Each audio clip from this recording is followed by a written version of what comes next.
मैंने फिर भी उस लड़की से शादी करने का फैसला कर लिया था। तो मैंने कहा बता दे अपने घर में हमारे बारे में। तो एक दिन आके कहती मोहित मम्मी तो मान गई लेकिन बहन नहीं मान रही। अगले दिन आके कहती यार अब ना बहन मान गई लेकिन मम्मी नहीं मान रही। मैंने कहा जब तेरी माँ बहन एक हो जाए ना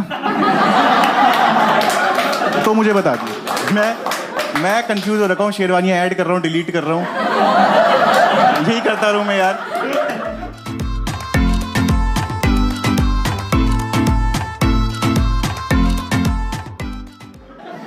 और पता नहीं मुझे लगता है मेरे से पिछले जन्म में कौन सी गाय को टक्कर लग गई है, ऐसा श्राप है मेरे ऊपर कि मैं अपने आप मुसीबत के पास पहुंच जाता हूँ। ऐसी एक और बात है, कॉलेज के फाइनल ईयर की बात है ये। मैं एक लड़की के प्यार में था, नाम था उस लड़की का। वो लड़की अलग थी यार, बुरा मत मानना, वो और लड़कियों जैसी नहीं थी बिल्कुल। मैडम आप पिज्जा खाते हो, बर्गर खाते हो ना, वो औरत मेरी खुशियां खाती थी।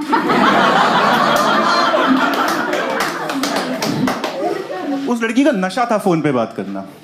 रात को 12-12 बजे तक हमारी फोन पे बात होती थी, फिर सुबह 5 बजे मुझे फोन मिलाती थी और पूछती भी थी कि तू सुन तो रहा है ना। मैंने कहा और कोई रास्ता है भी नहीं मेरे पास, क्योंकि किसी भी रिश्ते में लड़के सिर्फ शुरू में बेबी होते हैं, उसके बाद वो बेबस होते हैं। कोई रास्ता नहीं रहता हमारे पास।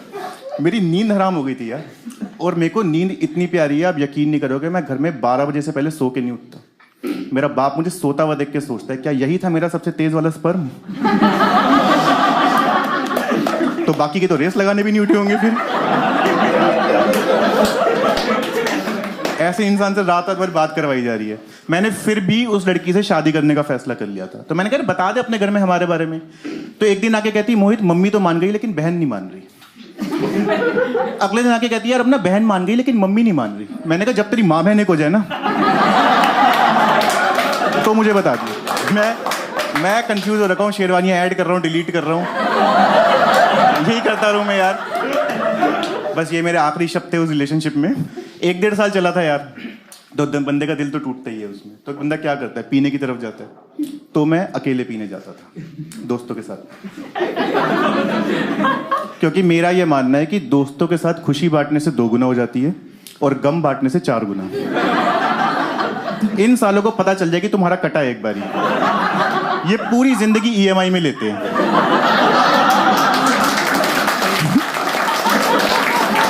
होता है कि नहीं होता है?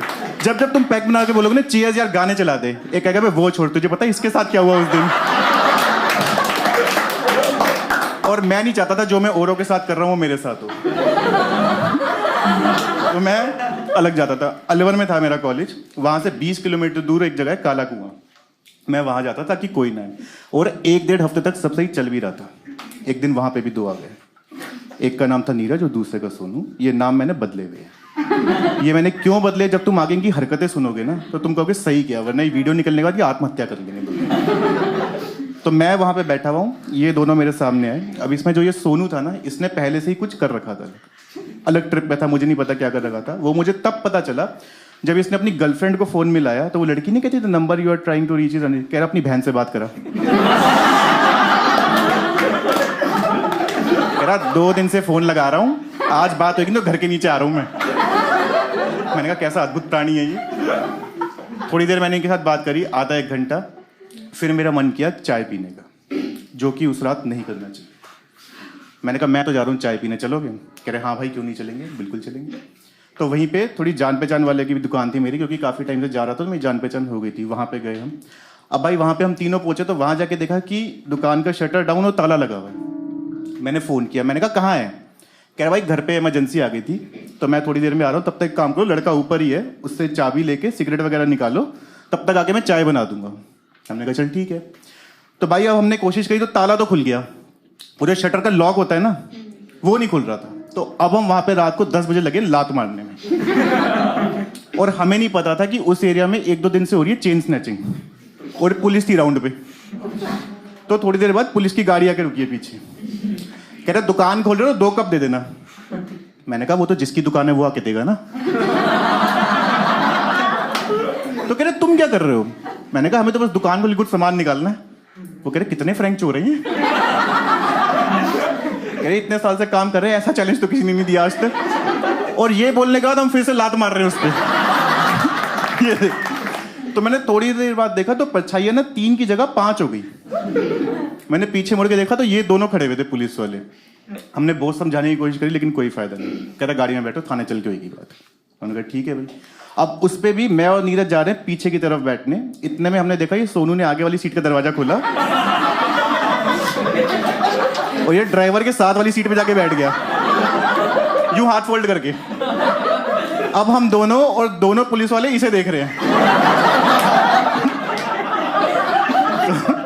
वो पुलिस वाले कहते हैं ये ले बेटा एक काम कर, ये ले चाबी, इनको ले भी तू ही जा। हम पीछे पीछे ऑटो में आते हैं, इसके गाल पे चाटा मारा, कह रहे पीछे आके बैठ। पीछे आके बैठा है। स्टेशन के बाहर गाड़ी रुकी है इनकी। तो अब क्या होता है ना, जब हमारी पुलिस के पास उस टाइम पे हथकड़ियां नहीं होती ना, तो वो क्या करती है, उंगलियों में उंगलियां फंसा देती है।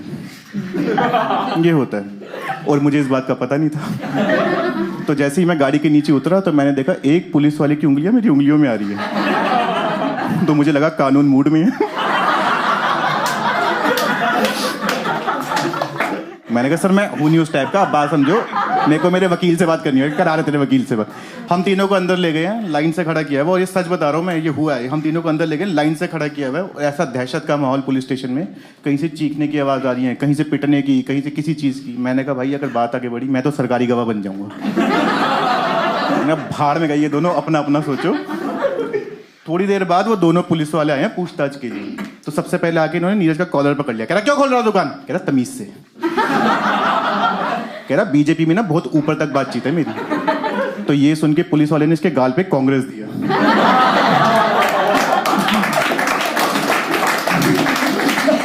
ये चांटे की आवाज इतनी जोर की थी ना कि हम दोनों की फट गए हाथ में। फिर आई इसके बाद सोनू के पास। कह रहा क्यों खोल रहा दुकान? कह सर मैं तो काम करता हूं दुकान पे।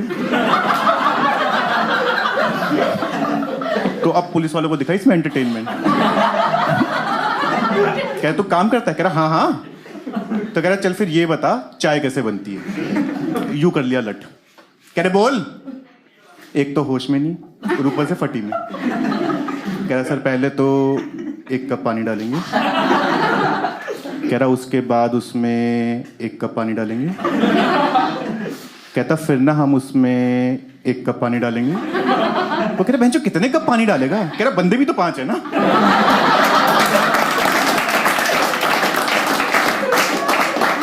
तो कह रहा हमें तो चाय पीने बैठे हैं। कह रहा फिर 1 कप निकाल देंगे। मतलब इतना सही माहौल हो गया था कि जो दीवार पे गांधी जी की फोटो थी ना, उसने फोटो में से मुड़ के देखा ये क्या बकचोदी चल रही है यहाँ पे। थोड़ी देर बाद वहाँ पे उनका सीनियर इंस्पेक्टर आया। तो उसने पूछा कौन है तीनों? कह रहा सर ये दुकान से सामान चुराते हुए पकड़ेंगे। कह रहे यार यहाँ चेन स्नैचर के लिए फोन पे फोन बजे जा रहे हैं, इतना प्रेशर है, सस्पेंड होंगे नहीं पकड़े गए तो कह रहे सर एक काम करते हैं ना, इन दोनों को बनाते हैं चेन स्नैचर और मेरी तरफ देख के कह रहे इसे बनाते गैंग का मास्टरमाइंड। बोल देंगे पूरा प्लान इसी ने बनाया। मैंने कहा मुझे लगता है तू ही है क्राइम पेट्रोल का अगला एपिसोड। मुझे तो अनूप सोनी दिख गया था अपनी आंखों के सामने। हम ये नहीं कह रहे मोहित ने कुछ गलत किया, लेकिन शराब के बाद चाय का फैसला बहुत ही जोखिम भरा और निहायत ही चूतिया फैसला था। वो तो भला उस इंस्पेक्टर को इंस्पेक्टर अच्छा था, कह रहा नहीं जो है वही पकड़े जाएंगे, ये सब नहीं चलेगा यहाँ पे। मैंने कहा भाई शुक्र है बच गए। मैंने कहा भाई अभी तो बच गए, लेकिन ये केस जिस नई दिशा में जा रहा है ना, इनका मूड बदलते देर नहीं लगेगी। मैंने कहा ले दे के निकलो यहाँ से। वहाँ जाने लगा इंस्पेक्टर की तरफ। तो मैंने देखा मेरे से पहले जिस बंदे का केस था ना, उसने उस पुलिस वाले को 1000 रुपए देने की कोशिश करी। उसने इतने चांटे मारे ना कि ये देख के मैंने अपने 130 रुपए अंदर रख लिए।